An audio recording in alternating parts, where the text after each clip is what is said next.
Halo sobat, sedulur semuanya. Selamat datang di channel YouTube favorit Anda, channel Indonesia News. Kali ini kami akan menyampaikan berita terbaru, berita politik, berita olahraga, maupun berita selebriti. Semoga berita yang kami sampaikan bermanfaat. Jangan lupa ya guys, like, share, dan subscribe-nya agar tidak ketinggalan berita terbaru dari kami. Terima kasih. Salam NKRI, salam sejahtera. Media asing soroti RI kirim kapal perang ke Natuna respons Cina. Jakarta, CNN Indonesia, sejumlah media asing ramai-ramai menyoroti pemerintah Indonesia mengirim kapal perang untuk memantau kapal patroli terbesar Cina yang warawiri di Laut Natuna Utara. Sejak 30 Desember 2022 lalu, sejumlah kapal penjaga pantai terbesar Cina, CCG 5901, dilaporkan mondar-mandir di zona ekonomi eksklusif, Z, Laut Natuna Utara. Bagi Cina, perairan itu bagian dari Laut Cina Selatan yang diklaim miliknya secara sepihak. Kepala Staf Angkatan Laut, KSAL, Muhammad Ali menyatakan telah mengerahkan kapal perang Republik Indonesia, KRI, untuk menghalau kapal CCG 5901 milik Cina tersebut pada Jumat pekan lalu.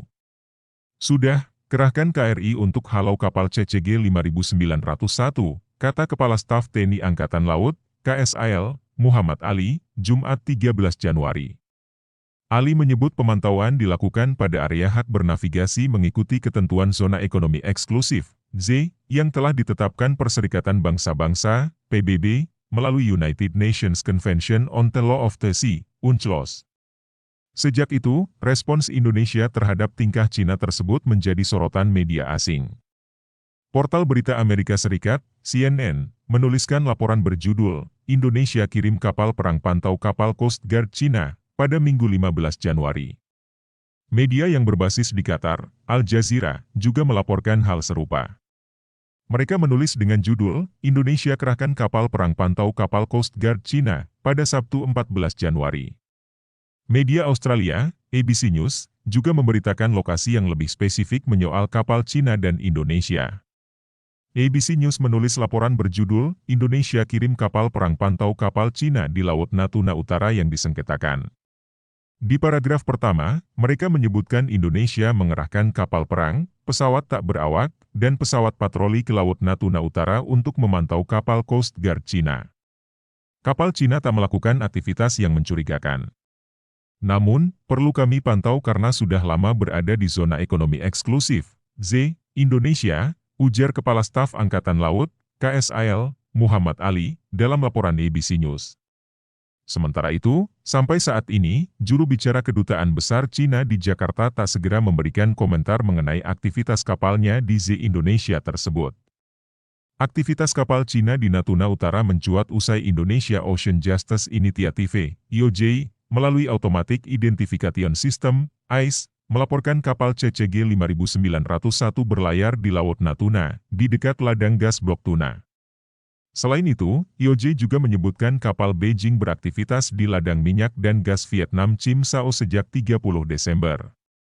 Peneliti IOJ, Imam Prakoso, mengatakan kapal itu masih di Laut Natuna Utara per 12 Januari. Kami memonitor terus kapal ini.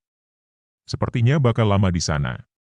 Mengingat kapal CCG 5901 ini kapal Coast Guard terbesar di dunia, ujar Imam saat dihubungi cnnindonesia.com pekan lalu. Aktivitas kapal Beijing juga muncul usai Indonesia dan Vietnam sepakat menyoal Z di Laut Natuna. Indonesia juga setuju mengembangkan lapangan gas tuna di Laut Natuna, dengan perkiraan total investasi lebih dari U3 miliar atau 45 triliun rupiah. Kegiatan kapal Cina bukan kali pertama. Pada 2021, kapal-kapal Indonesia dan Cina saling membayangi selama berbulan-bulan di dekat anjungan minyak submersible di Blok Tuna. Ketika itu, Cina mendesak Indonesia untuk menghentikan pengeboran dengan mengatakan aktivitas tersebut terjadi di wilayahnya. Namun, Indonesia menyatakan ujung selatan Laut Cina Selatan adalah zona ekonomi eksklusif Jakarta sesuai Konvensi Perserikatan Bangsa-Bangsa tentang Hukum Laut UNCLOS. Pemerintah lalu menamakan wilayah itu Laut Natuna Utara pada 2017. Cina menolaknya. Beijing mengatakan wilayah tersebut bagian dari klaim teritorial di Laut Cina Selatan yang ditandai dengan Nine Dash Line atau 9 garis putus-putus. Padahal klaim sepihak Cina atas Laut Cina Selatan sudah ditolak mentah-mentah Pengadilan Arbitrase Internasional pada 2016. Terima kasih telah mengunjungi channel kami, semoga bermanfaat, salam sejahtera selalu, jangan lupa like, komen dan subscribe-nya.